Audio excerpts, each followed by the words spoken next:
Alejandro Magno, Alexander Magnus o Alexander the Great. ¡Malditos sean, gringos!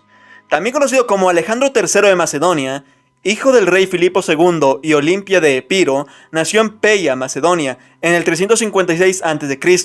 Este chavalín, desde minuto uno de spawnear, tenía todo para sobresalir. Hijo del rey, educación militar por parte de su propio padre, aunque, según otras fuentes, afirman que corrió por parte de un tal Clito, un militar que fue asesinado por el mismo Alejandro cuando el pobre hombre le reprochó que se comparaba mucho con los dioses. Mientras que su educación más civilizada corrió por parte de Aristóteles, que era como el Carlos Máster Muñoz de su tiempo. Güey que está ahí parado, que está trabajando aquí, que le agradezco mucho tu trabajo, está ahí y no está aquí sentado porque no tiene el hambre, güey.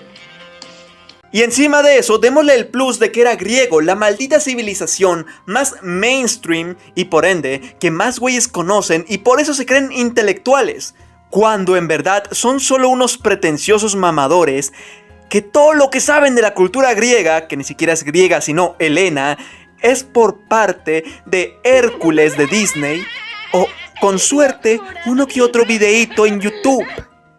Desde minuto uno se comprendía que el nombre de Alejandro Magno trascendería la historia. El padre de Alejandro, Filipo II, ocupó el trono de Macedonia entre el 359 y el 336 a.C. Durante su gobierno convirtió a Macedonia en una monarquía centralizada fuerte e introdujo una serie de reformas militares que la convirtieron en la primera potencia guerrera de la región. Con sucesivas victorias militares, construyó un ejército que llegó a controlar los territorios que se extendían desde el Danubio hasta Tesalia. Además, se impuso sobre las polis griegas y creó la Liga de Corinto, y consiguió su apoyo para iniciar la Guerra de Oriente. En el 338 a.C., durante el reinado de su padre, Alejandro estuvo a cargo de la caballería de las tropas macedónicas, en la batalla de Queronea, una lucha que se libró en la ciudad griega del mismo nombre, entre Macedonia y una alianza de polis griegas entre las que destacan Atenas y Tebas. Es decir, que Alejandro aplicó un manos les van a faltar y les ganó. Si alguien tiene el meme de Giorno con el texto asterisco, le gana, asterisco, háganme el favor de recolorearlo para que sea de un verdadero ganador. En el 336 antes del Jesus, Filipo II sería asesinado por un miembro de su corte. Alejandro tomaría el trono y se dispondría a consolidar el reino macedónico, empezando por combatir a las polis griegas que por la muerte de Filipo decidieron rebelarse. Alejandro los aplacó muy seguramente utilizando oratoria y diplomacia, porque él era un hombre muy culto. Muy seguramente utilizó la espada. En el 334, antes del niño Dios, se enfrentaría contra los persas que, otra vez, estaban intentando combatir contra los griegos, avanzando sobre las polis griegas. Gente, para quienes no lo sepan, les daré un pequeño spoiler de este anime llamado Historia. Los persas fueron el gran saco de boxeo de la cultura occidental. Aunque en esos tiempos no sería correcto hablar de un occidente. Pero bueno, detalles, gente, detalles. En esta batalla, el protagonista de este video derrotó al rey persa Darío III en la batalla de Granico. Tú te crees fuertecito, guachín, pero yo soy más fuerte. Con esta victoria, Alejandro comenzó a ser llamado Magno, que significa el Grande. Si los gringos pueden profanar su nombre con eso de Alexander the Great, entonces yo también puedo. Yo, Dio solo Dio, proclamado por 2000 personas como el máximo historiador de la historia de la humanidad, decido que, a partir de ahora, Alejandro Magno será Alejandro, el clásico chat. ¿Entiendes por qué, no? Gente, en filosofía y arte se dice que los griegos eran los clásicos. Bueno, ya no importa. Demasiadas referencias. 334 a.C. Liderados por Alejandro Magno, el ejército macedónico ingresó a Asia Menor y derrotó otra vez a las tropas de Darío III. 2 años después, conquistó Egipto y comenzó una serie de campañas que le permitieron imponerse en el Levante, Babilonia y cada una de las satrapías que habían sido parte del Imperio Persa. A finales del 334, Alejandro decidió pasar el invierno en Gordión, la antigua capital de Frigia. Allí se encontraba un famoso carro real, sujeto a un nudo muy complicado de deshacer. Según el oráculo de Gordión, quien supiera deshacerlo, conquistaría toda Asia.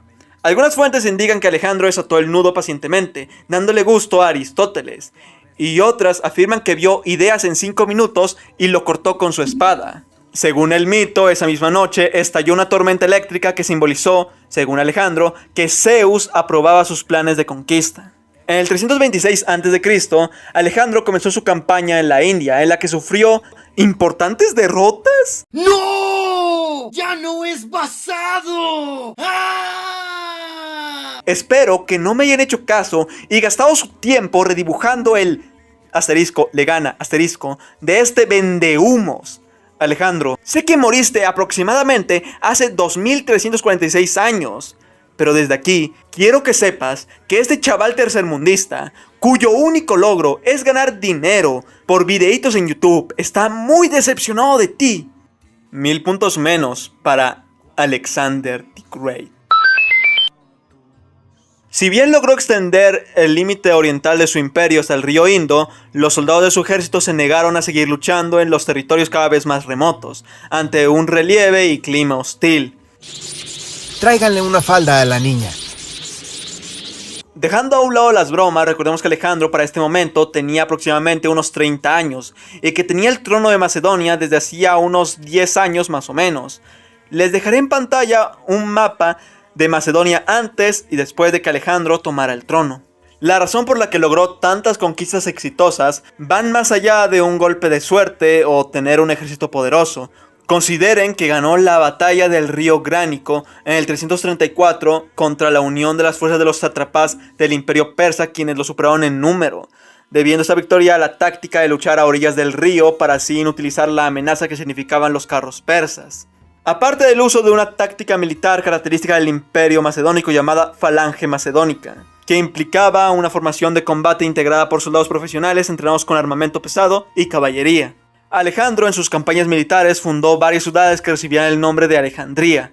Al chile diría que era un egocéntrico, pero la neta yo haría lo mismo. Estas ciudades no solo servían para saciar el ego de mi tocayo, sino que también tenía una utilidad estratégica, pues estas se situaban en distintas zonas importantes del imperio, con las cuales se buscaba la utilización eficiente de las rutas de comercio que conectaban Oriente con Occidente. Aunque, reitero, no es correcto hablar de un Oriente u Occidente en este momento, pues son construcciones sociales modernas. La más conocida de las ciudades fundadas por Alejandro fue la Alejandría del delta del río Nilo, en Egipto. Esta ciudad se convirtió en uno de los centros urbanos más prestigiosos de la región, por sus riquezas y su cultura. Llegó a tener más de 500,000 de habitantes, en su mayoría griegos, egipcios y judíos. La política del imperio de Alejandro era el de una monarquía centralizada, con cierto carácter teocrático, pues el mismo Alejandro se divinizó y se denominó hijo de Amón/Zeus. Zeus todos lo conocemos, así que creo que no hace falta explicar por qué decir que era su hijo era tan importante para los griegos. En el caso de Amón, está la cosa interesante, pues era uno de los dioses más importantes de los egipcios, siendo denominado como el rey de los dioses. Aparte de eso, decía que era descendiente de Heracles y Aquiles, héroes de la mitología griega. Desde aquí vemos que buscaba hacer la clásica, buscar establecer su poder sobre su pueblo por cuestiones religiosas, una práctica que se siguió utilizando durante muchísimos años más. Aunque cabe aclarar que no se le ocurrió a él, pues era algo que se hacía tanto en Asia como en Egipto desde hacía mucho tiempo antes.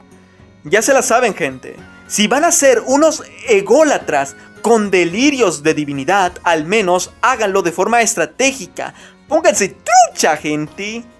Alejandro tuvo decisiones muy acertadas a la hora de manejar su imperio, tomando distintas medidas dependiendo de la estructura política de cada región conquistada. En varios casos mantuvo gobiernos locales tanto en las polis griegas como en Egipto y las satrapías persas, y designó a jefes militares macedónicos para que los supervisaran. Aparte de que varios de esos jefes militares contraerían uniones con la élite de las regiones conquistadas, haciendo así alianzas estratégicas de forma pacífica y, hasta cierto punto, con mayor facilidad, logrando la creación de una red de poder que permitía controlar tantos territorios. Alejandro era un grande. Sin embargo, aún siendo hijo de Zeus, murió a los 32 años. Unas fuentes dicen que fue envenenado. Sin embargo, la gran mayoría afirman que murió por una enfermedad que contrajo en su última campaña militar, la batalla de Hidaspes, el 326 a.C., una batalla en suelo indio que terminó siendo una victoria con sabor de derrota para Alejandro. En esta perdieron la vida innumerable cantidad de soldados. Y más importante aún, murió Bucéfalo, el caballo que tenía desde que era adolescente. En memoria de su fiel corcel, fundaría en ese mismo lugar otra ciudad, la Alejandría Bucéfala. Espera un momento, ¿en qué íbamos? Ah, sí. Alejandro se estaba muriendo por una enfermedad, y tras las luchas sucesorias que provocaron los asesinatos de sus hijos y esposas, al final su gran imperio se repartió entre sus generales. En una última chispa de extravagancia, Alejandro se creyó Aladín y pidió 3 deseos: que su ataúd fuese transportado a hombros por los médicos más eminentes de la época, que en el trayecto hacia la tumba fueran esparcidos los tesoros más valiosos, desde piedras preciosas hasta los oros más puros, y que se dejasen al descubierto sus manos balanceándose fuera de su ataúd y a la vista de todo el pueblo. Cuando alguien le cuestionó el porqué de estos deseos, Alejandro dijo: Esto lo hago por los momos, por los momos, por los momos. Esto lo hago. ¿Cómo llegó eso ahí? Toma 2. Alejandro dijo: deseo que los más ilustres médicos me transporten para demostrar que ante la muerte no poseen el poder de curar. Quiero que los bienes conquistados durante mi larga vida sean depositados en el suelo para mostraros que los bienes materiales aquí permanecen. Exijo que mis manos se balanceen al viento para enseñaros que venimos a este mundo con las manos vacías y partimos de él con las manos vacías.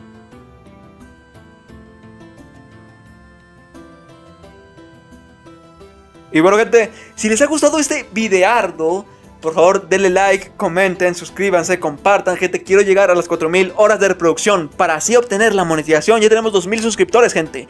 Nada más hace falta tener 4000 horas de reproducción, que sí es bastante, pero bueno. Si les gusta este tipo de contenido, voy a hacer más. Primero terminaremos con los griegos y luego avanzaremos cronológicamente. Por ahora quiero hacer uno de Diógenes, que está más o menos implicado con Alejandro Magno. Díganme en los comentarios si les interesa. Bueno, eso ha sido todo por el día de hoy. He sido Dio, tan solamente el grandioso Lord, Dio solo Dio. Y nos vemos hasta el próximo video. Adiós, gente.